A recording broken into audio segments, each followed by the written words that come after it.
इतर सर्व संघटनांच्या पदाधिकाऱ्यांसोबत झालेल्या चर्चेनंतर अखेर कोल्हापूर जिल्ह्यातील सरकारी कर्मचाऱ्यांचाही संप मागं।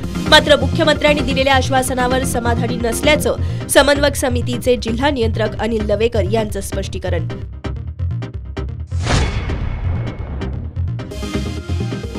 समूह शाळांबाबतचा निर्णय रद्द करणं शासनाच्या विचाराधीन नाही। आमदार सतेज पाटील यांनी विधान परिषदेत उपस्थित केलेल्या प्रश्नावर शालेय शिक्षण मंत्री दीपक केसरकर यांचं उत्तर।